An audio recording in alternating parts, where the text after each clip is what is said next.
Olá, novamente, sou a professora Casey Martins e este é o terceiro módulo do curso de elaboração de projetos audiovisuais e produção executiva. Vamos falar sobre os elementos financeiros e estratégicos. Como sempre, caso tenha alguma dúvida ou comentário, estamos disponíveis no fórum ou por e-mail. Elementos financeiros e estratégicos. Os elementos financeiros. A estimativa de custos a partir da análise do roteiro. O orçamento em grandes itens. Desenvolvimento, produção, que inclui a pré-produção, produção e finalização. Despesas administrativas, tributos e taxas inerentes ao processo de produção da obra audiovisual. Comercialização, cuidado com esse item, tá? Atenção ao edital, porque você tem que ver se o edital que você está concorrendo, se esse é um item financiável. Gerenciamento e execução. O agenciamento. Nesse caso, também a gente precisa ter muita atenção, porque muitos editais não permitem o pagamento de agenciamento.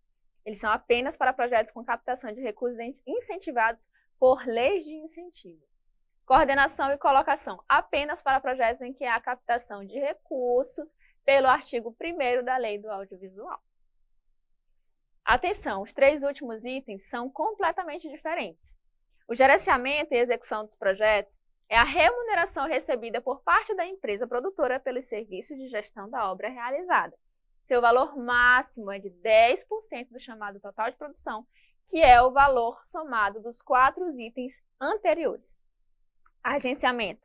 Trata-se da remuneração paga aos agentes responsáveis pelo serviço de captar recursos para os projetos aprovados pela Ancine para a captação por meio do mecanismo previsto no artigo 1º-A da Lei nº 8.685 de 93. O valor máximo é de 10% do valor previsto para a captação do referido mecanismo. Caso não haja previsão de captação de recursos via legislação, o valor deste item deve ser zero. Coordenação e colocação. A chamada coordenação e colocação pública de certificados de investimento audiovisual é, na prática, a taxa paga a uma corretora para operar os papéis do projeto na Bolsa de Valores, objetivando captações através do mecanismo previsto no artigo 1º da Lei 8.685 de 93. Caso haja previsão de utilização deste mecanismo, esse item é obrigatório, já que não é possível operar na Bolsa sem uma corretora. O valor máximo é de 10% do valor previsto para a captação do referido mecanismo. Resumo geral do orçamento. Aqui a gente tem a visualização de como seria a divisão dos recursos para um projeto de longa-metragem. Por exemplo, um valor de 500 mil. O orçamento analítico. Todos os custos detalhados em itens e subitens, contendo as respectivas descrições, unidades, valor unitário, quantidade e valor total. Deve ser apresentado em forma de planilha. Editais, em geral, determinam o uso de uma planilha específica. O ideal é fazer uma pesquisa de mercado para elaborar o seu orçamento. Em caso de profissionais já contratados ou com cartas de intenção, os valores já devem ser tratados anteriormente, para já constar no orçamento valores reais. Demais funções devem seguir os valores de mercado, observando-se sempre as tabelas dos sindicatos, que apontam o piso de cada função. Aqui a gente tem um exemplo de um orçamento analítico, com seus valores unitários e os subtotais, né? O escritor precisa de uma caneta, um pintor precisa de um pincel, mas um cineasta precisa de um exército. Então, montem a sua equipe com carinho, montem a sua equipe com pessoas profissionais, capacitadas, mas que tenham um amor pelo seu projeto. Porque você precisa de pessoas com você ali para fazer esse projeto dar certo. Para que o projeto chegue à sua conclusão da melhor maneira possível. Cronograma físico. É uma representação gráfica do tempo que será necessário para o cumprimento de cada etapa do projeto, contendo a duração das atividades que serão realizadas. Um exemplo de um cronograma físico, em grandes itens também. Por exemplo, a pré-produção em 3 meses, a produção em 1 mês, a pós-produção em 4 meses, prestação de contas em 1 mês, entrega do objeto e comercialização em 1 mês também. Isso é um exemplo bem generalizado. Cronograma físico-financeiro. Deriva do cronograma físico e do orçamento analítico. Alinha o cronograma do projeto aos custos financeiros da obra, prevendo os desembolsos do início ao término de cada etapa. Esse é um exemplo de cronograma físico-financeiro. Aqui, em cada etapa, vai ser desembolsados pagamentos referentes a cada etapa. Por exemplo, se no meu cronograma eu coloquei que a produção do filme seria em junho, então os pagamentos referentes à produção, as despesas referentes à produção do projeto, elas precisam respeitar esse cronograma que eu previ. Se houver alteração nesse cronograma, eu preciso comunicar à Ancine. Eu não posso pagar em junho uma despesa de pós-produção, finalização do projeto, se eu previ no meu cronograma que eu estaria produzindo. Então, a não ser que esteja previsto no meu projeto que a pós-produção vai caminhar junto com a produção e ao mesmo tempo em que forem sendo gravadas, vão ser finalizadas. Isso é uma outra questão. Então, eu preciso comunicar à Ancine, dentro do meu projeto, do meu desenho de produção, como que vai se desenvolver e que vai serem executadas essas despesas. Então, aqui seria o cronograma físico-financeiro de execução do projeto. Um plano de financiamento é a composição das fontes de recursos que poderão, pois aqui é uma estimativa, financiar a obra audiovisual. Poderá indicar uma única fonte, muito comum em projetos financiados por editais, ou ser composto pelo somatório de várias fontes distintas. Por exemplo, aqui a grosso modo, seria um plano de financiamento. Se eu vou utilizar um artigo 1º da Lei 8.685/93, se eu vou utilizar o artigo 1º-A, ou se eu vou utilizar o artigo 3º, ou se eu vou usar recursos do Fundo Setorial do Audiovisual, ou se serão de leis estaduais de incentivo, ou leis municipais de incentivo, ou outras fontes, inclusive recursos próprios. Esse é um plano de financiamento que eu preciso identificar de onde está vindo o meu recurso. Observações importantes. Tudo deverá constar no plano de financiamento. Patrocínios não incentivados, contrapartidas e recursos próprios. A depender do edital, seu projeto poderá solicitar ao FSA o valor do orçamento financiável total, ou seja, ter aquela como uma única fonte de recursos do plano de financiamento. Isso é muito comum em projetos de baixo orçamento. Elementos estratégicos. Composição de receitas, que são as participações do RLP, plano de difusão e distribuição, previsão de receitas, currículo da produtora, currículo de equipe, currículo da distribuidora, em alguns casos. Composição de receitas. É a discriminação das participações sobre a receita líquida do produtor, RLP. Aqui você precisa detalhar os percentuais destinados a cada participante das receitas. Se quem tem participações nas receitas do filme, autor, produtor, coprodutor, distribuidor, etc. Indicando em qual segmento de mercado, território de distribuição e tempo. Aqui é um exemplo de como discriminar uma composição de receitas. Mais ou menos uma tabela que você prevê, é uma previsão do que poderia acontecer com o seu projeto. Plano de difusão e distribuição. É o plano de comercialização e marketing da obra. Deverá apontar o modo de distribuição, a exploração dos diversos segmentos de mercado, os territórios e os prazos contratuais de cada segmento. Previsão de receitas. É a estimativa de valores do retorno financeiro da obra em cada segmento de mercado. Deve ser elaborado a partir do estudo de obras similares, especialmente através de dados do Observatório do Cinema Brasileiro. Olá! A professora Casey acabou de explicar para vocês os elementos financeiros e os elementos estratégicos. E nós vamos aproveitar para falar um pouquinho mais desses elementos estratégicos que são tão importantes para o projeto. Por exemplo, o plano de difusão e distribuição. Como que a gente vai fazer esse plano? Bem, nós temos explicado desde o módulo 1 que todas as informações que vocês irão buscar para trazer mais coerência para o projeto, elas vão ser colhidas aonde? Lá no site do IBGE, no OCA. O OCA, especialmente, ele possui informações ano a ano de todos os filmes que foram realizados no Brasil, com bilheteria, número de salas, etc. Então, vão ser essas informações que vocês vão ter que buscar para fazer o plano de vocês. Não tem como inventar a roda aqui. Então, você vai ter que primeiro conhecer o seu projeto. Qual é a sua obra? Sua obra é uma comédia? É um longa-metragem? Quem é o seu público-alvo? No momento que você tiver muita consciência de como é a sua obra, do público a que ela se destina, você vai poder pesquisar obras similares. Você pega, procura, é uma comédia? Eu tenho que entender como as comédias no Brasil se comportaram, como foi a distribuição delas, quais os públicos que elas conseguiram. Sempre observando similitudes com a sua obra e as obras que você está se baseando para tirar esses dados.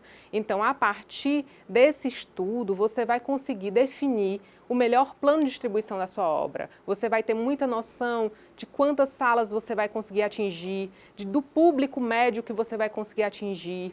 Então, é muito importante, como nós falamos, essa pesquisa, sempre que você for fazer os textos do seu projeto, assim como você for apresentar números, você tem que se embasar em coisas sólidas, em coisas reais, ok? Além desse plano de difusão e distribuição, nós temos também as previsões de receita, que elas, de igual forma, elas precisam que você tenha conhecimento do seu projeto, você precisa entender que projeto é esse seu e aonde ele vai chegar. É óbvio, como falei, que você vai precisar conhecer outras obras no Brasil similares à sua e entender o que elas conseguiram, qual foi o período que elas foram distribuídas, elas rodaram por quantas salas de cinema, elas conseguiram um público médio de qual número. Então, a partir desse estudo, você também vai poder fazer sua previsão de receitas em todos os segmentos, porque lá no OCA não tem apenas bilheteria de cinema. Lá existem dados de todos os segmentos, VOD, TV paga, TV aberta. Você vai poder fazer essa pesquisa e na sua previsão de receitas você vai poder detalhar cada um desses segmentos. Desde o antigo VHS, né, distribuição ainda em locadoras, ainda tem lá DVD, tudo, que hoje em dia muita gente nem produz mais DVDs, mas ainda existe essa previsão, até o mais novo, que é o VOD. Então, você vai pegar todas essas informações e vai poder fazer sua previsão de receitas com mais coerência, porque você sempre tem que lembrar que quem for ler o seu projeto, nesses editais, os jurados, os técnicos, os analistas, eles têm muito conhecimento de mercado, não são pessoas leigas. E se você tentar inflar algum número ou mesmo tentar vender uma obra muito hermética ou muito artística como uma obra muito comercial, você vai estar, na verdade, perdendo pontos, porque a pessoa que vai avaliar, ela tem muita noção de qual é o seu público e que público que você pode atingir. Então, o segredo é sempre pesquisar e não tentar inflar, tentar chegar ao máximo da proximidade do que seria o real da sua obra, ok? Então, com essas observações que nós fizemos sobre esses elementos estratégicos que são muito importantes no projeto de vocês, porque as pessoas muitas vezes se detêm muito nos elementos criativos, nos elementos financeiros e acham que podem botar quaisquer números nesses elementos estratégicos e não pode. Como eu falei, sempre se baseando em dados oficiais. Então, vocês vão agora se direcionar lá para o site, nós colocamos conteúdo para que vocês estudem e também tem mais um fórum para vocês participarem, que nós estamos lá com vocês acompanhando e até o próximo módulo. Espero que você tenha gostado da aula. Não se esqueça de entrar em contato caso tenha alguma dúvida ou comentário. Bons estudos e até o próximo módulo do nosso curso.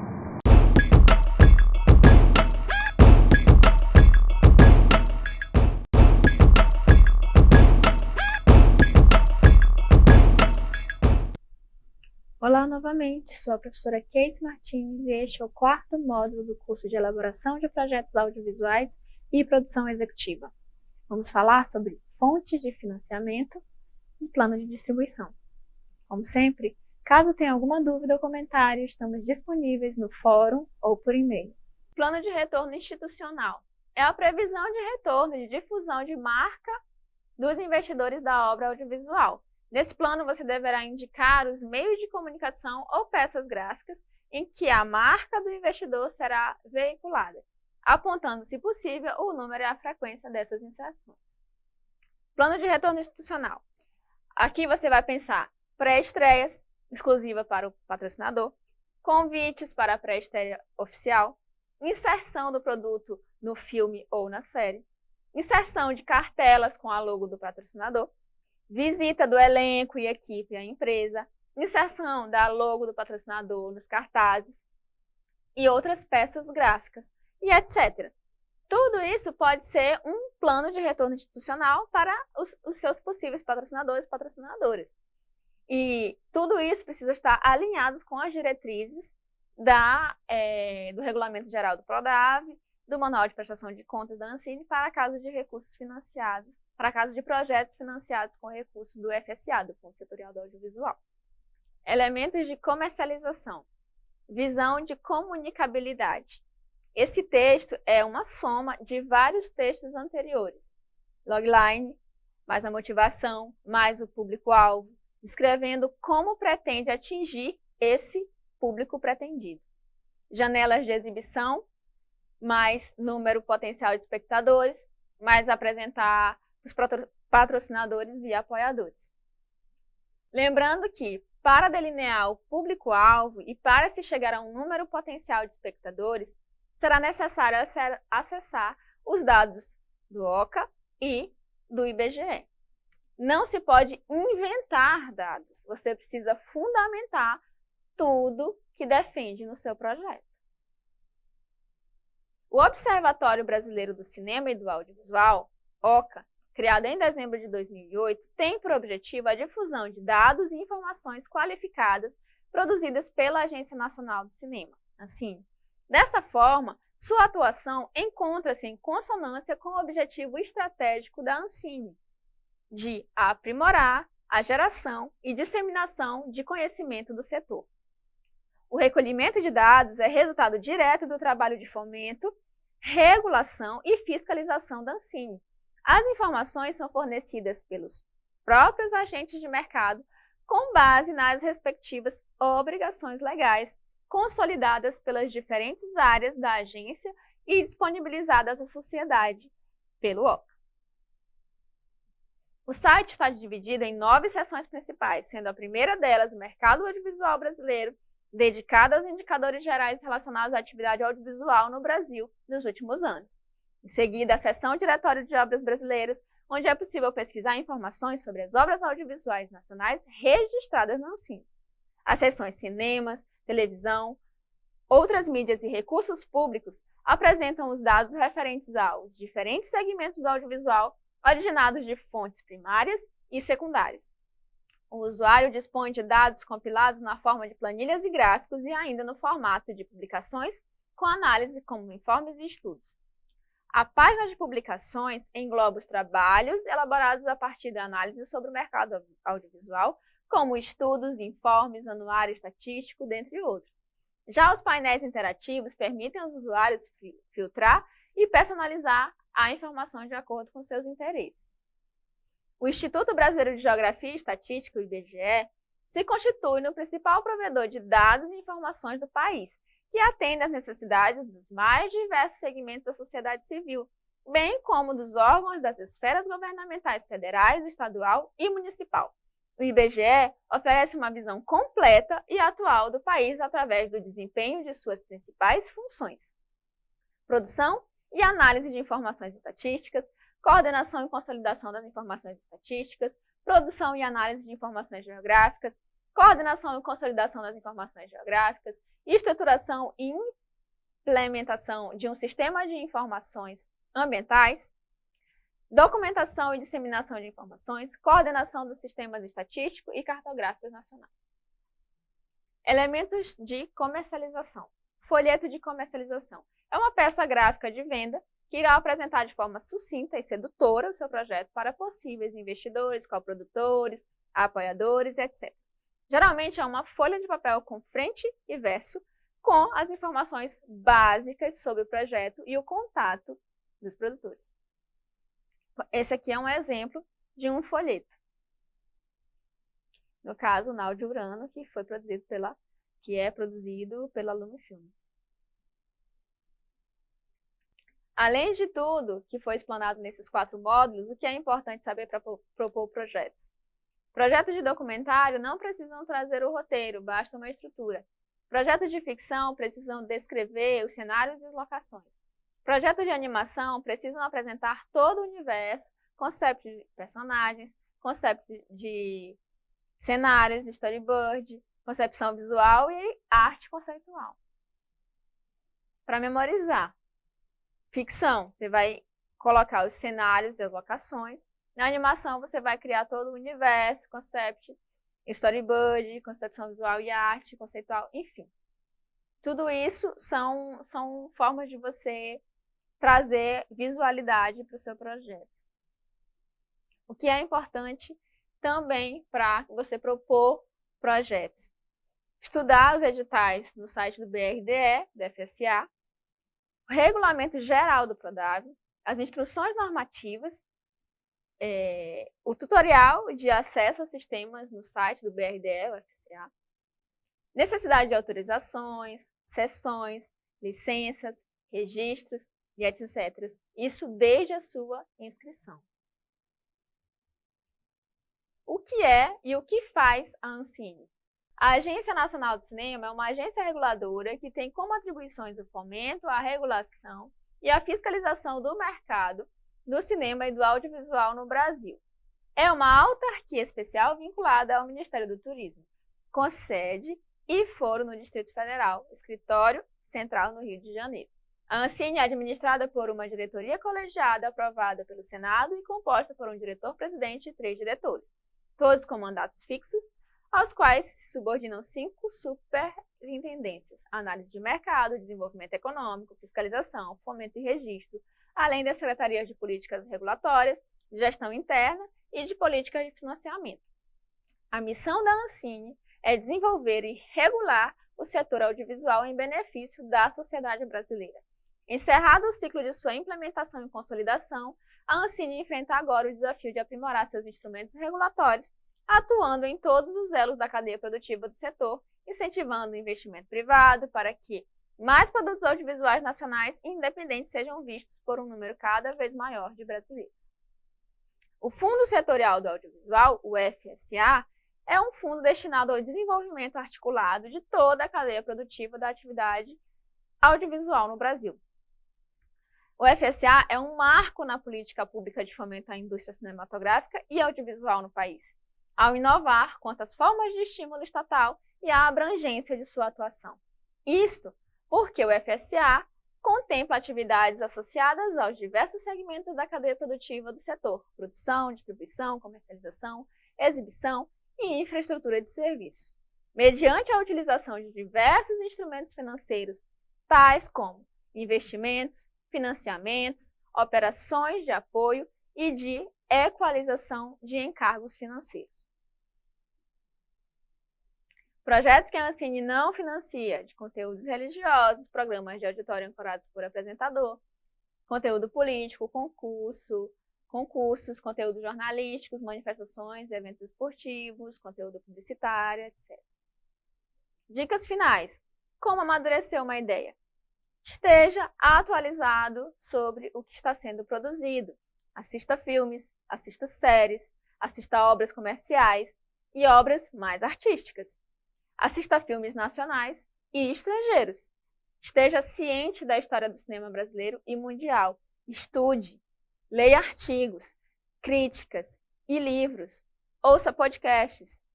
Siga redes sociais de cineastas, empresas produtoras, empresas distribuidoras, festivais de cinema, festivais de roteiro, fundos de audiovisual, nacionais e internacionais e de escolas de cinema.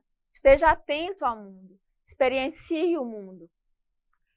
absorva a quantidade de informações que for possível para você, para agregar e enriquecer o seu projeto. Com essas informações, você já pode elaborar o seu projeto. E aqui a gente tem uma sugestão. Alguns projetos a gente vai analisar e vai dar um retorno. Então, vocês podem enviar o curso para esse e-mail que está aqui. E aí a gente vai selecionar alguns para que a gente possa dar um retorno, um feedback. Olá, nós estamos no módulo 4, no módulo final. A professora Casey acabou de propor que vocês terminem o projeto de vocês e mandem por e-mail para a gente, que a gente vai conseguir avaliar e tentar dar uma espécie de mentoria rápida. Bem, o que nós podemos, nesse momento final, sublinhar que é importante para vocês terem em mente, agora que vocês fizeram o curso completo, pelo menos nessa parte de elaboração de projetos audiovisuais, o que é mais importante? Lá no começo a gente aprendeu sobre mercado audiovisual. Então é interessante que vocês compreendam sempre que esse projeto de vocês, apesar de artístico, apesar do teor cultural, ele está voltado para um mercado que quer investir em algum produto que dê algum tipo de retorno. Então vocês sempre têm que ter em mente isso, que vocês estão redigindo um projeto para alguém, seja um edital, sejam patrocinadores, seja um fundo, não importa. Você tem que conhecer o seu interlocutor. Quem vai ler esse projeto? Porque um edital, ele tem lá, por escrito, tudo da forma como ele deseja. Então, vamos começar pelo edital. Quem for propor um projeto no edital, antes de mais nada, deverá ler esse edital com todo o cuidado do mundo. Deve entender cada um dos documentos necessários para a inscrição. Com muito tempo de antecedência, você já providencie aqueles documentos. As dúvidas que você for tendo, você vai mandando e-mail, não faça nada em achismo. E o seu projeto tem que estar exatamente dentro da demanda daquele edital. Se o edital diz que é um longa-metragem, assim assado, você tem que seguir o que o edital diz. Existem editais que colocam apenas isso, um longa-metragem de X minutos, série, mas existem editais que nós chamamos de editais por demanda, em que eles afunilam ainda mais, eles dizem exatamente o que eles querem um programa infanto-juvenil, assim, assado. Então você tem que estar bem consciente do edital, ler com cuidado e saber se o seu projeto de fato cabe ali dentro. Por quê? Porque se não for algo que caiba ali dentro, não tiver respeitando tudo que o edital pede, com certeza você já não vai passar nem pela habilitação, que é a primeira fase de todo edital. Mas vamos pensar nas outras possibilidades do seu projeto. Patrocínios, você pode conseguir patrocínios livres, pode ser patrocínios através de leis, que isso vai ser falado em outros módulos pela professora Casey também. Então, você tem que ter noção de quem é aquele seu patrocinador. O que ele vai querer daquele projeto? Ele vai querer a imagem dele vinculada, ele vai querer divulgação, ele vai querer algumas ações para clientes, para funcionários. E você tem que pensar muito nisso quando você for oferecer esse seu projeto para os seus patrocinadores. Então, cada vez que você for apresentar seu projeto para um interlocutor diferente, ou um edital, ou um fundo, ou patrocinadores, você pode criar versões novas do seu projeto. Uma versão mais voltada para patrocinadores, como empresas, né? Ela mais comercial, mostrando o que aquela empresa vai ter se ela entrar no seu projeto. Você tem que fazer, né, inclusive, esse folder, esse documento para apresentar. Para os editais, você tem que ser bem específico, observar bastante o que está escrito. A lei do edital, ela está toda ali naquele edital. Então, não tem como você tentar burlar ou entrar de uma forma diferente. Se disser que a sua produtora tem que ter 2 anos de existência, tem que ter 2 anos de existência, isso é facilmente provado. Então, você tem que ler para não se frustrar. E quanto aos fundos, é bem interessante que vocês, a partir de agora, que já sabem fazer projetos, comecem a pesquisar. Nas redes sociais existem muitos sites e pessoas, empresas divulgando esses fundos. Enfim, é muito bom que vocês estejam bem atualizados para vocês poderem propor os projetos de vocês para muitos e muitos lugares. Até mesmo players. A gente chama de players justamente essas TVs, e eles têm também a busca por projetos, né? Como a gente falou, a Ancine, ela fomenta a produção através de TVs pagas, de TVs abertas, então eles também buscam projetos para produzir. Fiquem atentos e sempre, ao mandar um projeto para um edital, para um player, para um patrocinador, lembrem de fazer os registros. Você tem que registrar o seu roteiro na Biblioteca Nacional, por segurança da sua autoria. Então, nesse final, a gente deixa para vocês o incentivo de buscar propor o projeto de vocês em vários lugares. O projeto acaba encontrando o lugar certo para ele ser desenvolvido, né, que ele vai ser contratado.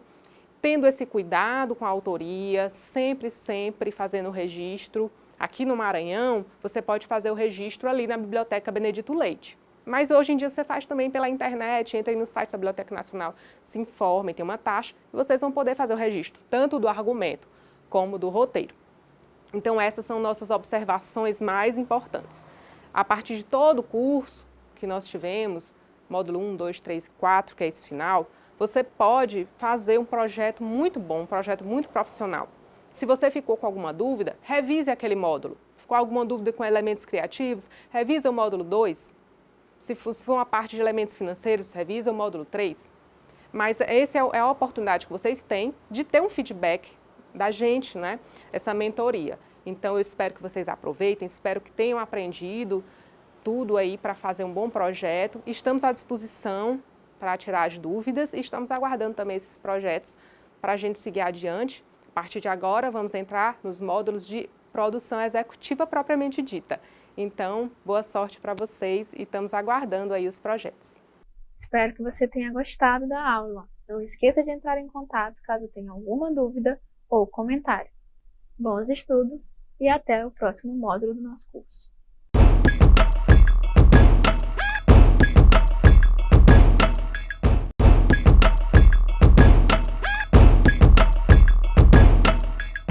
Bem-vindo ao 5º módulo do curso de Elaboração de Projetos Audiovisuais e Produção Executiva.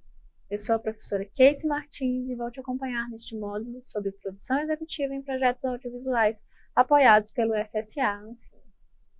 Caso tenha alguma dúvida ou comentário, estamos disponíveis no fórum ou por e-mail. O nosso tema é produção executiva em projetos audiovisuais apoiados pelo FSA e pela Ancine.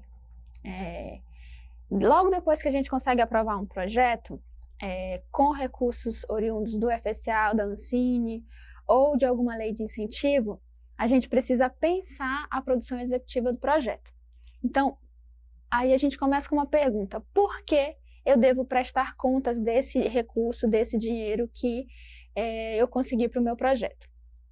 Não é somente por uma questão de ética. O dever de prestar contas é uma necessidade legal. Ou seja, você responde legalmente por toda a execução financeira que você fizer com esse recurso.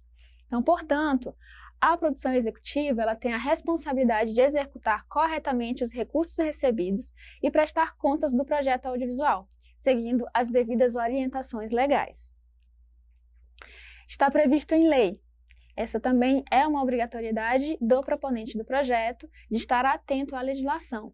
No parágrafo único do artigo 70 da Constituição Federal, abre aspas, prestará contas qualquer pessoa física ou jurídica, pública ou privada, que utilize, arrecade, guarde, gerencie ou administre dinheiros, bens e valores públicos ou pelas quais a União responda ou que, em nome desta, assuma obrigações de natureza pecuniária.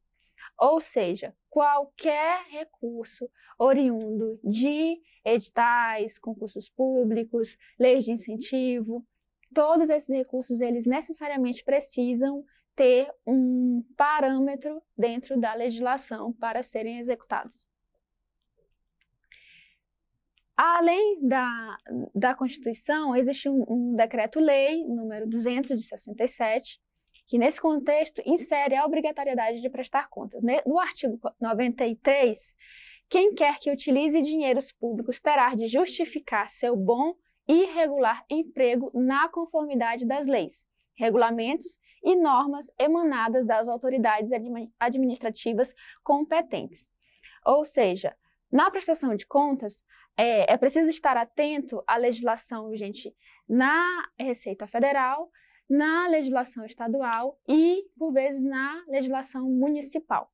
Então, é importante que a gente esteja atento a toda a conformidade das leis. Então, onde buscar informações corretas para prestar contas?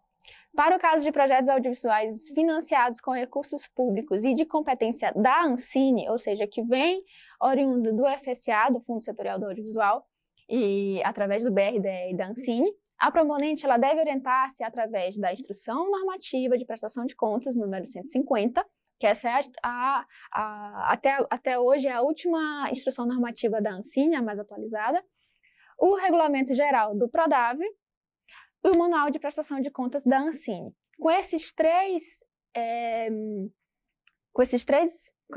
normativas, a gente vai ter todos os parâmetros legais e orientações para a gente executar corretamente os recursos.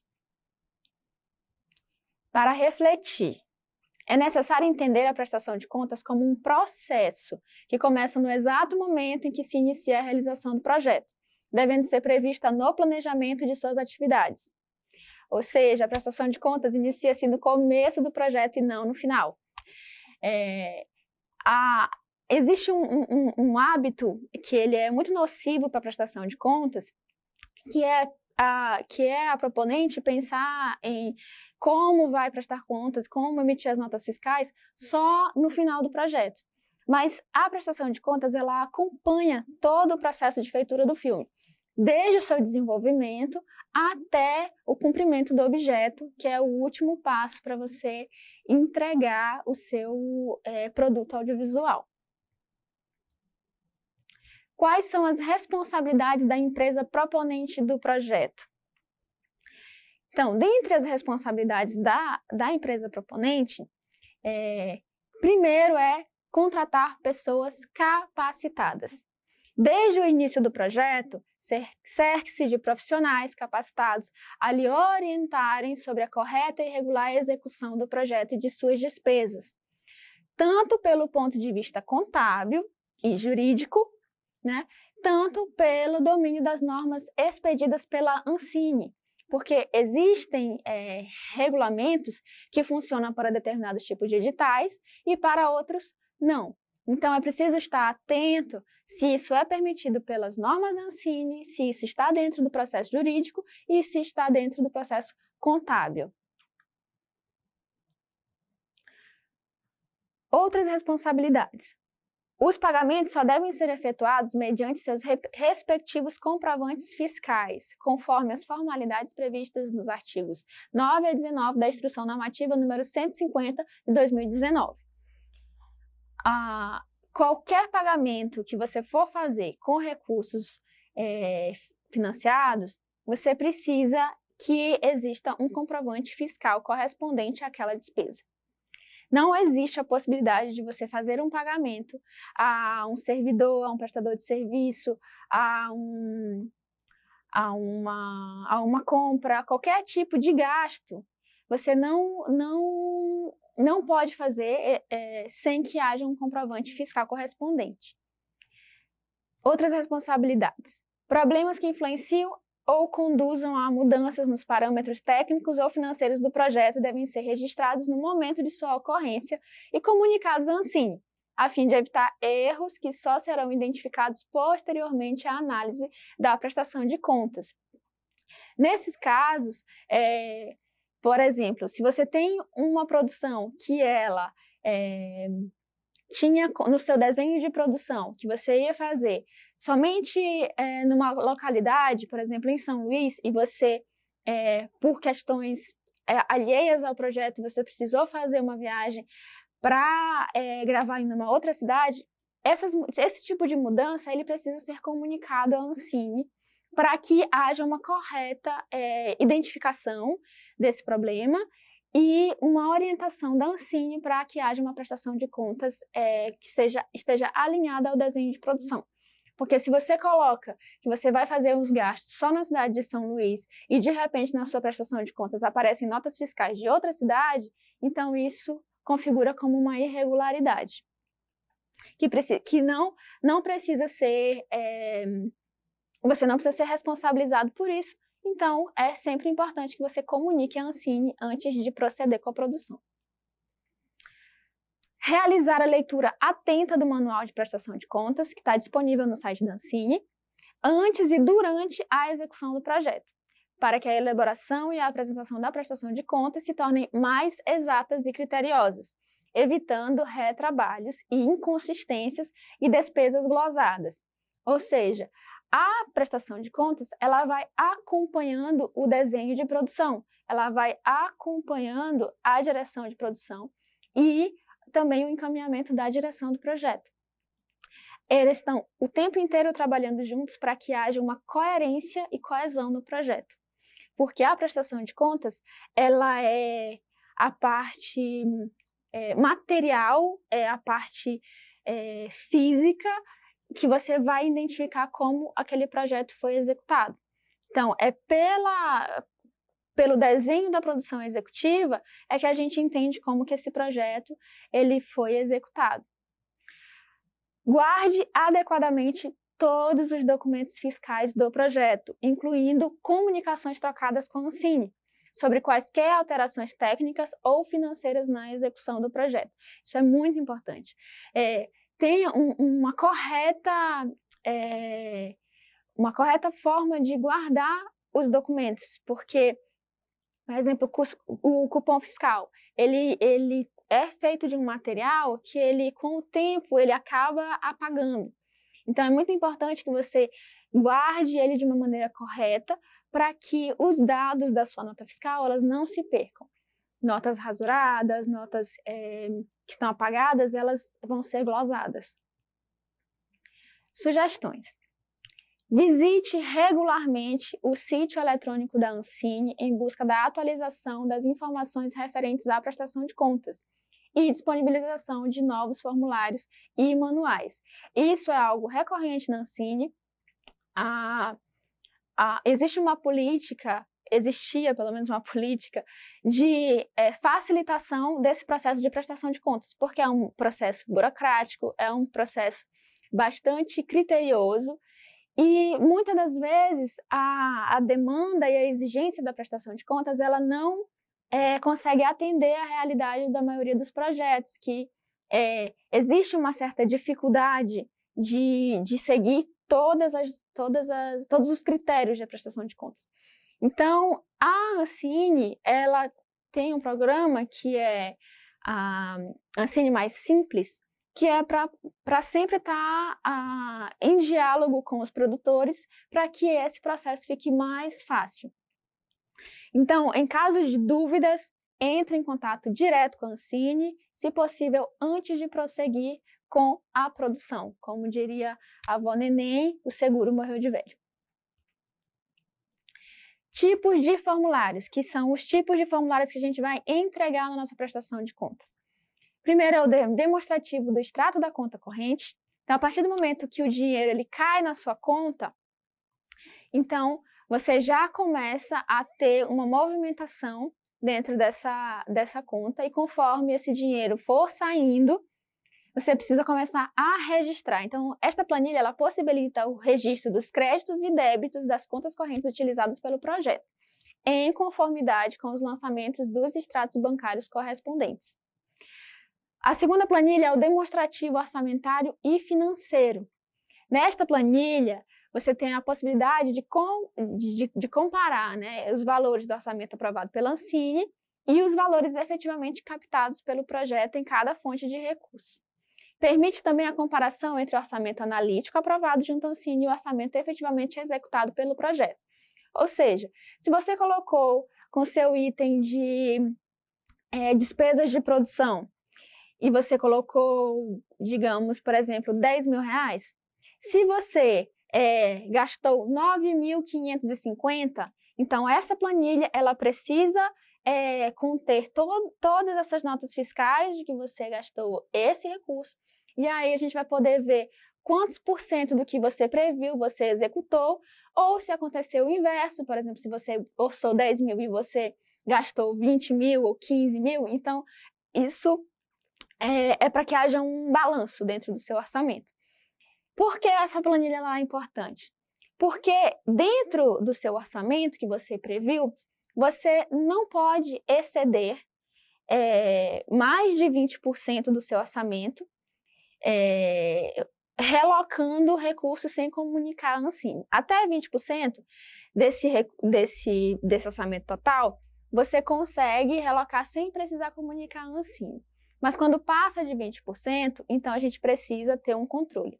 Portanto, essa planilha você precisa estar controlando ela para você passar todas as porcentagens de cada item que você orçou. E ainda continuando com os tipos de formulário, a gente tem a relação de pagamentos. Esta planilha demonstra o detalhamento de todas as despesas realizadas durante a execução do projeto, em conciliação com o demonstrativo do extrato da respectiva conta corrente, por cada fonte de recurso, e é utilizada para a confecção do demonstrativo orçamentário e financeiro. Essa relação de pagamentos, ali você vai identificar quem foi pago pelo quê. Então, ali a gente vai identificar se foi pago uma pessoa física, se foi pago uma pessoa jurídica, a gente vai identificar o CNPJ, para que seja conferido se esse CNPJ, se essa empresa é uma pessoa idônea. O que é uma pessoa idônea? É se o KNAI, as atividades que essa empresa tem listado no seu cartão de CNPJ, se ele corresponde à atividade que está sendo paga. Por exemplo, uma empresa de supermercado, ela não pode ser paga por um serviço de direção de produção, a não ser que ela tenha dentro dos KNAIs, das atividades que ela desenvolve, que tenha um KNAI correspondente a esse serviço. Da mesma maneira, uma produtora, ela não pode ser paga como uma vendedora de alimentos, se ela não tiver esse KNAI correspondente a esse serviço. Ou seja, a produtora vai ser paga pelo serviço de produção, o supermercado vai ser pago pelo serviço de compra de alimentos e despesas, e assim cada fornecedor e prestador de serviço. Sugestões. Preencha os formulários periodicamente. Crie uma regularidade na atualização das informações, conforme forem enviados os extratos bancários e efetuados os pagamentos. Inclua as informações de movimentação financeira da conta do projeto para as devidas planilhas. Isso exige muita disciplina, exige paciência e muita calma, porque são muitas informações e quanto mais a gente se apressa em fazer as coisas, menos esmero, menos cuidado a gente vai ter com as informações que estão sendo fornecidas. Então, a gente precisa fazer uma checagem desse material, de todas as informações, para que tudo esteja coerente e que você não tenha problemas de prestação de contas lá na frente do projeto. Como diz a avó Teresa, afobado come cru e ainda passa mal. Então, sobre os prazos. Os prazos para a apresentação da prestação de contas dependem da natureza dos recursos aportados no projeto e estão definidos nos artigos 3º e 5º da Instrução Normativa número 150. A saber, recursos de fomento indireto. Apresentação em até 180 dias contados da conclusão do objeto do projeto. Para projetos de produção de obra audiovisual, será considerado como comprovante de conclusão do objeto o número de certificado de produto brasileiro, CPB, emitido para a obra. Para obras seriadas, a conclusão da obra será a data de emissão do CPB ou da inclusão do último episódio, o que ocorrer por último. A comprovação da conclusão do objeto, ela é pautada pela data de emissão do certificado de produto brasileiro. Esse certificado é o certificado que você vai emitir depois que a obra está pronta, finalizada. Então, essa obra finalizada, você vai enviar para a Ancine, ele vai emitir um certificado de que essa obra ela é um produto independente qualificado como obra brasileira. E isso, se ela se enquadrar dentro desse aspecto, e aí você recebe o CPB e a partir disso você tem 180 dias para apresentar a prestação de contas do projeto. No caso de obras seriadas, a gente pode emitir o certificado de produto brasileiro a partir do primeiro episódio, e aí a gente já pode contar, ou se for uma obra que ela tem uma periodicidade, se ela tem segundas temporadas, então, dependendo da natureza do projeto, existem algumas outras formas de você negociar esses prazos. Esses prazos, existe um tipo de prazo para cada tipo de obra. Então, você pode emitir o CPB com o primeiro episódio ou com o último que ocorrer, com o último episódio, o que acontecer e ocorrer por último. Recurso de fomento direto em geral, inclusive em FSA, Fundo Setorial do Audiovisual. A apresentação da prestação de contas no prazo determinado nos termos dos regramentos válidos para o projeto, termo de concessão ou contrato de investimento. Lembre-se, para o FSA, o início da contagem do prazo para a prestação de contas ocorre após a emissão do CPB, Certificado de Produto Brasileiro. Então, se a sua prestação de contas, se a entrega do produto final do projeto já está com os prazos no limite, então é importante que vocês estejam atentos para a emissão do CPB e já começar a iniciar os processos de emissão do certificado, porque ele tem um tempo para ser emitido.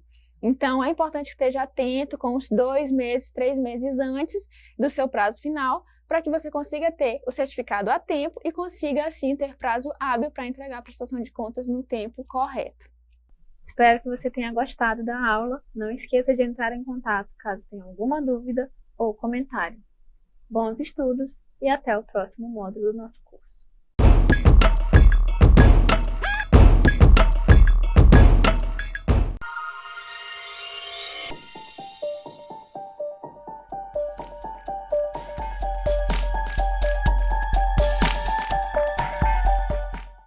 Seja bem-vindo ao Maranhão Profissionalizado, programa de capacitação profissional do Governo do Estado do Maranhão.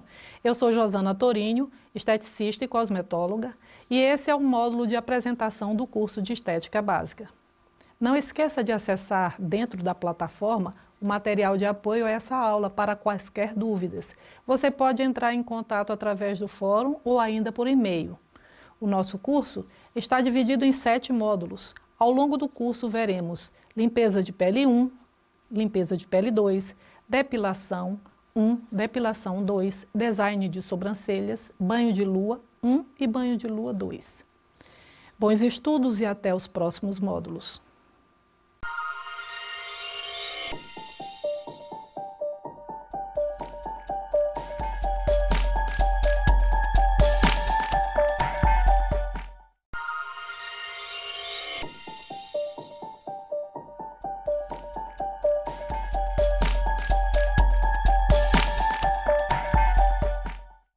Seja bem-vindo ao primeiro módulo do curso de Estética Básica. Eu sou a professora Josana Tourinho e vou lhe acompanhar nesse primeiro módulo sobre limpeza de pele.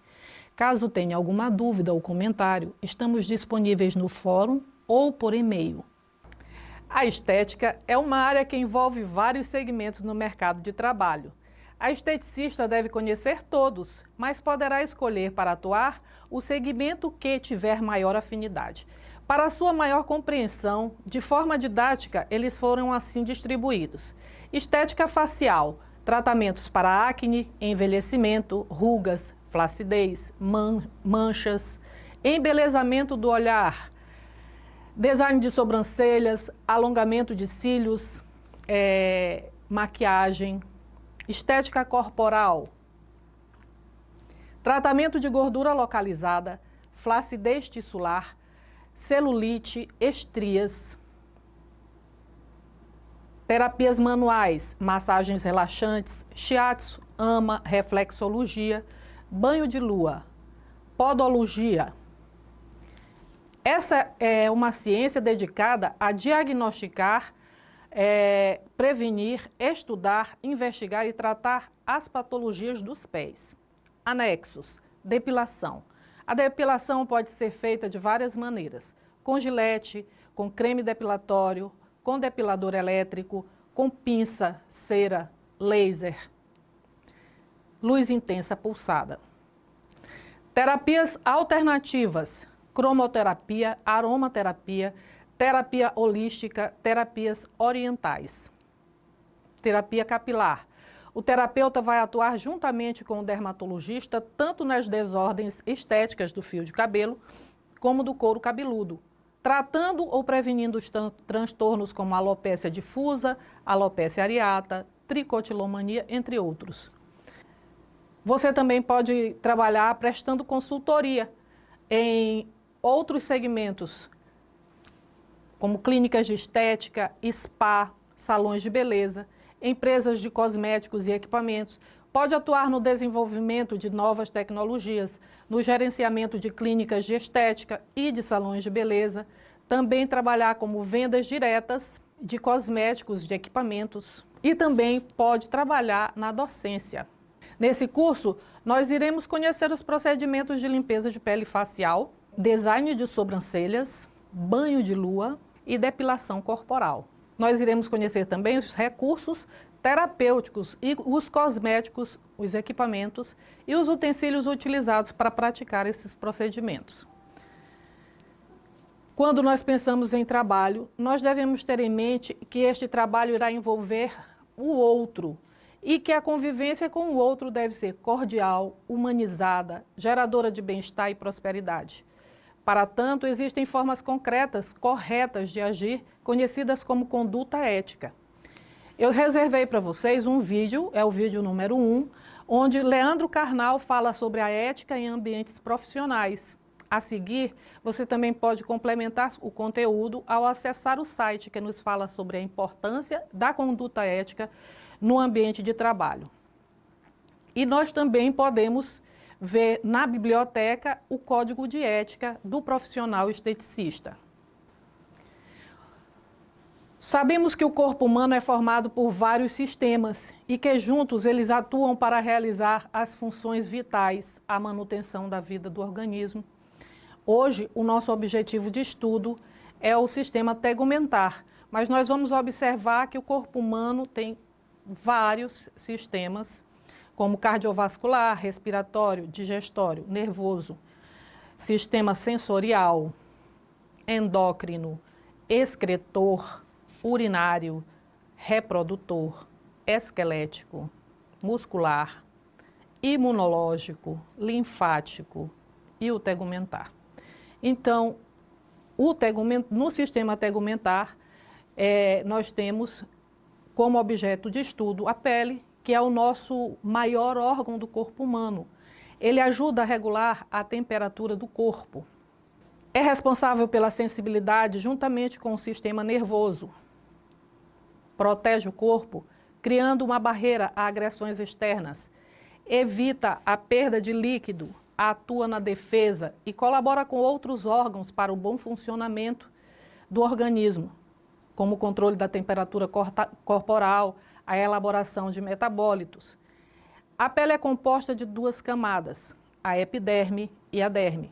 Existe ainda uma estrutura conhecida como hipoderme, que está localizada entre a derme e a tela subcutânea.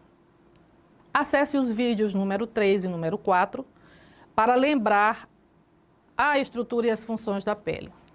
Outras funções da pele: barreira eficaz contra ferimentos e infecções, previne perdas líquidas essenciais ao corpo, mantém o sistema nervoso em contato com o meio ambiente através das terminações nervosas.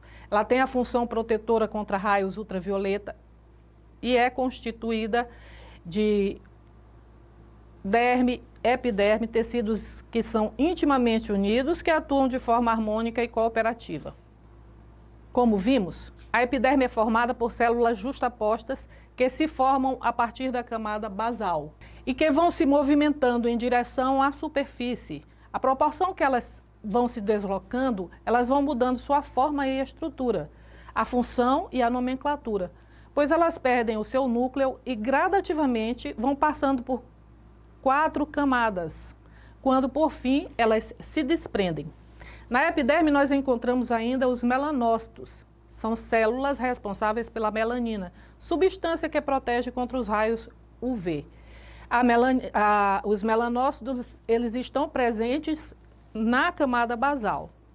Uma quinta camada da epiderme, presente somente na palma das mãos e na planta dos pés, é a camada lúcida ou hialina.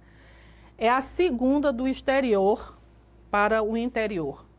Ela é constituída por células achatadas e transparentes, seus núcleos apresentam sinais de degeneração e existem poucas organelas citoplasmáticas. Nessa camada é que nós vamos encontrar o tato, as terminações que são responsáveis pelo tato. Como vimos, a epiderme é formada por células justapostas, que se formam a partir da camada basal. Elas vão se desenvolvendo, se movimentando a partir da base para a superfície. E nesse movimento elas vão perdendo o seu núcleo, vão se modificando, ficando achatadas. Elas têm aí a função de proteção contra os agentes externos quando elas chegam na superfície, essa pele que a gente está vendo aqui. Também nós encontramos na epiderme os melanócitos. Eles são responsáveis pela proteção contra os raios solares. Eles que vão trazer para a pele a tonalidade morena quando você se expõe ao sol. Eles estão localizados bem na base, na camada basal.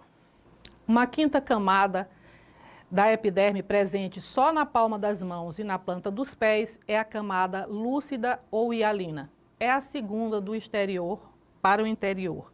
Nela também nós vamos encontrar terminações que são responsáveis pelo tato. Ela é constituída por células achatadas e transparentes. Seus núcleos apresentam sinais de degeneração. Existem poucas organelas citoplasmáticas. Abaixo da epiderme, nós vamos ver a derme. Ela é conhecida como pele verdadeira. Nela estão presentes os terminais nervosos, também conhecidos como receptores cutâneos. Vai ter os receptores responsáveis pela sensibilidade à pressão, ao tato e à temperatura e à dor. Os vasos sanguíneos e as glândulas sebáceas e sudoríparas. Essas glândulas sebáceas, elas são conhecidas, as duas são conhecidas como glândulas exócrinas. O que quer dizer isso? É que elas colocam para fora do corpo a sua substância, o seu material produzido. Então, nós temos as glândulas sebáceas, que são bolsas que secretam sebo, substância oleosa junto aos folículos pilosos para lubrificá-los. Aqui nós vamos ver a representação dela. Elas ficam localizadas sempre próxima ao pelo. E as glândulas sudoríparas secretam o suor, que é um fluido corporal, responsável pela regulação da temperatura do corpo. É formado de água, íons de sódio, potássio e cloreto, entre outros elementos. Através de poros, elas são colocadas na superfície da pele. O suor ajuda a controlar a temperatura. Elas juntas vão formar o manto hidrolipídico. Veja o vídeo número 5, ele é da revista Super Interessante, ele vai falar bem minuciosamente sobre essa estrutura. Aqui nós temos uma outra tela onde nós vamos ver as terminações nervosas, para que vocês tenham uma outra visão delas na pele. A pele pode apresentar características diferentes. Elas estão relacionadas ao grau de hidratação e oleosidade de cada indivíduo, além de alguns fatores internos e externos que podem influenciar o estado da pele. Para ficar mais claro, os estudiosos subdividiram as características da pele. Então, nós vamos ver a pele normal. A pele normal é o tipo de pele menos frequente de se encontrar. A mesma apresenta uma textura saudável, aveludada, com taxas de gordura natural e boa elasticidade. Os poros são pouco visíveis. Ela apresenta um aspecto rosado e pequena propensão ao aparecimento de manchas e de espinhas. A pele seca. Para esse tipo de pele, os poros são pouco visíveis. Ela possui uma pequena luminosidade. Suas principais características são vermelhidão, perda de água em excesso, propensão para descamação, aparecimento de fissuras e pequenas rugas. Vale ressaltar que o ressecamento da pele pode ser causado por fatores hormonais, genéticos ou até mesmo por condições ambientais. A pele oleosa ela apresenta poros dilatados. A aparência da pele oleosa, você imagina uma casca de laranja, você vai ver os poros a olho nu, certo? Quando que ela vai ficar oleosa? Ela vai ficar oleosa quando a produção de sebo pelas glândulas sebáceas for maior. Por esse motivo, os poros ficam dilatados. Ela tende a apresentar, devido a essa excessiva oleosidade, maior probabilidade de acne, um brilho mais intenso também. Essa acne ela é popularmente conhecida como cravos e espinhas. Ela pode ainda apresentar manchas e cicatrizes. Pode vir a ficar oleosa devido a alterações ambientais ou hormonais. Pele mista. É o tipo de pele considerada mais comum. Ela é caracterizada por seus poros dilatados e uma aparência brilhante, principalmente na zona T, certo? E nas extremidades do rosto, nas bochechas, ela vai ter uma aparência de pele seca. Ela também possui uma espessura bem mais fina nessa área, o que deixa mais suscetível ao aparecimento de rugas e envelhecimento precoce, descamação em geral. A pele sensível. Ela é uma pele bem irritável, fica facilmente com um tom mais avermelhado, vindo a apresentar manchas, coceiras, ardores e uma sensação de picada após o uso de novos produtos cosméticos, bem como uma exposição prolongada ao sol, vento e frio. A esteticista, ela está apta a tratar das disfunções da pele, tais como acne grau 1, grau 2, até grau 3. Sequelas como manchas, flacidez, linhas de expressão. Entretanto, existem casos que não podemos tratar, mas a gente precisa conhecer, até para poder encaminhar para o médico dermatologista. Micoses, infecções fúngicas, melanomas. Assistam o vídeo, eu deixei um vídeo para vocês, para que vocês possam identificar algumas alterações da pele. É o número 6. Não pare de buscar mais informações em livros, trabalhos científicos sobre doenças de pele, já que agora esta será a sua área de atuação. Outras disfunções da pele, que a gente pode ver micose nas unhas ou na pele do rosto, certo? Esses são tratamentos que eles necessitam de medicação. Então, quem pode prescrever medicação é só o dermatologista. A gente não pode entrar nessa área. Aqui, nessa tela, nós vamos ver as diferenças entre manchas normais e manchas já causadas por carcinoma. Nós podemos prevenir algumas disfunções da pele. Como? Eu fiz uma lista de hábitos que são saudáveis para que a gente evite alguns problemas de pele, certo? Então, vamos ver. Isso deve ser a tua rotina. E você precisa indicar para o seu cliente também, quando você vê que ele foi acometido por algum problema de pele, você pode ajudá-lo a prevenir. Então, quais são os hábitos higiênicos que você precisa ter para evitar micoses? Usar somente o seu material de manicure. Seque-se sempre muito bem após o banho, principalmente as dobras como axila, virilha, os dedos dos pés. Evite o contato prolongado com água e sabão. Evite andar descalço em locais que sempre estão úmidos, como vestiários, sauna, lava-pés e clubes e piscinas. Por quê? Porque as bactérias, os vírus, eles se proliferam na umidade. Então, se você tiver esses cuidados, consequentemente, você vai evitar o surgimento de micoses.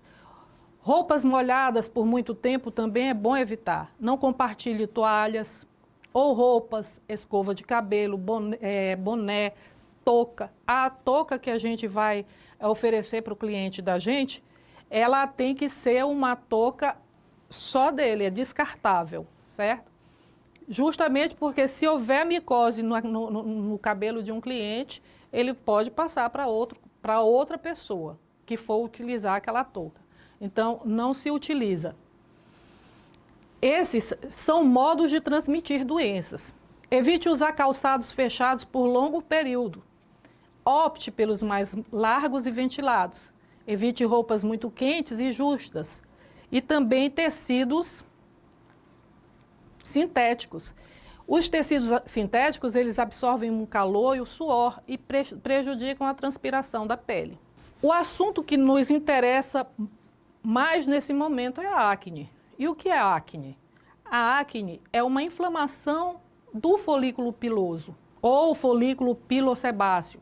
Ela ocorre principalmente nas regiões da face, do tórax, do pescoço e nos braços também. Não necessariamente em todas as pessoas. Isso é determinado geneticamente. Onde estão localizadas as glândulas sebáceas, certo? Em maior quantidade. Pode ser causada por medicamentos, cosméticos inadequados, excesso de substâncias detergentes ou por atividade profissional. Um exemplo de problema de acne causado por atividade profissional é o mecânico, que na sua atividade ele faz uso diário de graxas. Essa graxa ela pode obstruir o folículo piloso e, por esse motivo, provocar o aparecimento de comedões e, posteriormente, pústulas. É uma hipersecreção das glândulas sebáceas, tomando geralmente um aspecto desagradável e preocupante, a partir do momento em que ela ocasiona alterações da epiderme e anexos, caracterizados por excesso de sebo, principalmente no nariz, testa e queixo, com o espessamento da camada córnea. É importante ressaltar que a acne não é sinônimo de falta de limpeza, uma vez que o uso contínuo de substâncias detergentes contribuem para provocar a hipersecreção cutânea de caráter reacional. Veja o vídeo número 7, onde você vai ter mais informações sobre as causas da acne. A acne pode ser medicamentosa? Pode. Algumas substâncias, elas fazem com que a secreção sebácea seja incrementada. E aí vai fazer com que apareça acne pelo uso de medicamento. Ela pode ser cosmética? Pode.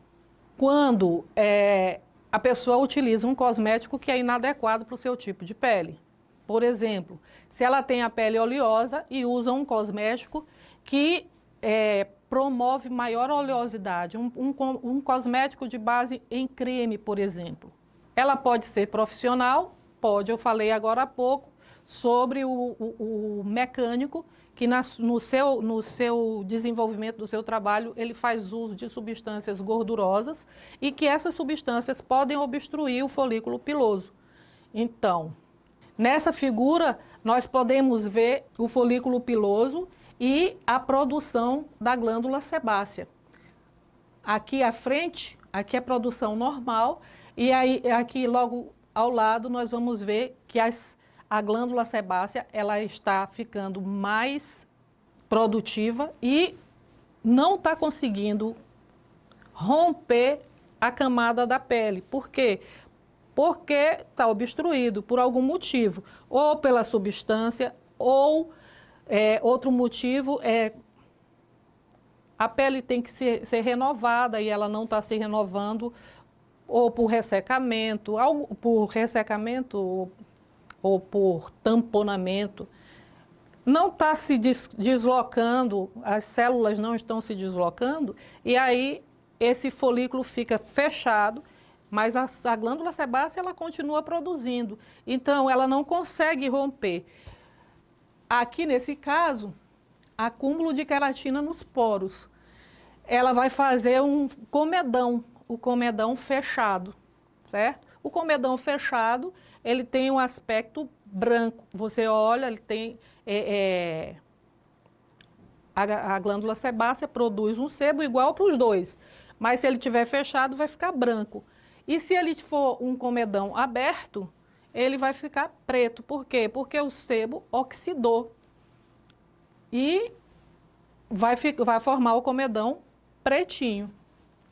E aqui, quando a retenção de sebo é muito grande, aí você vai ver o acúmulo de sebo e não consegue romper, e às vezes ele acaba rompendo aqui para dentro, fazendo fístulas. Então, ela pode ser causada por diferentes fatores, além do fator hormonal. Pode ser medicamentosa, cosmética ou profissional. Aqui nós temos, nessa figura, nós podemos ver que a acne, o folículo, ele rompeu e a produção do sebo passou para cá. Então, o organismo, ele vai se defender. Como que ele se defende? Ele manda para lá as células de defesa, que vem através do sistema imunológico. E elas vão combater. E aí acaba fazendo com que as bactérias que morrem, elas ficam purulentas. Por isso que a gente vê secreção purulenta na pele da pessoa, certo? Então, esse desenvolvimento vai fazer com que essa acne ela mude de graus. Observe, ela pode atingir níveis diferentes de classificação em função do seu grau de evolução. Então, grau 1, grau 2, grau 3, grau 4 e até grau 5. Vemos aqui como ela pode se apresentar. Nessa figura, nós vamos ver a primeira e a segunda são acne comedogênica, grau 1, certo? Sendo que a primeira os poros estão fechados e ela vai ficar branca. Na segunda, os poros estão abertos e o pontinho externo é preto. É só porque oxidou. Aqui, ela já tem começam a aparecer pápulas, certo? Então, nessa pele vai ter comedões brancos e pretos, ou não é obrigado ter tudo, né? Mas os comedões e também as pápulas. Na acne grau 2, então, a pele terá comedões e pápulas. Na foto 4, cistos também vão aparecer. Então, vai aparecer comedões, pápulas e cistos. Na foto 5, também a presença de nódulos. Já é a acne grau 3, com comedões, pápulas, cistos.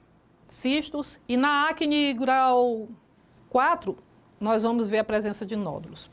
Muito bem, aqui nós finalizamos este módulo.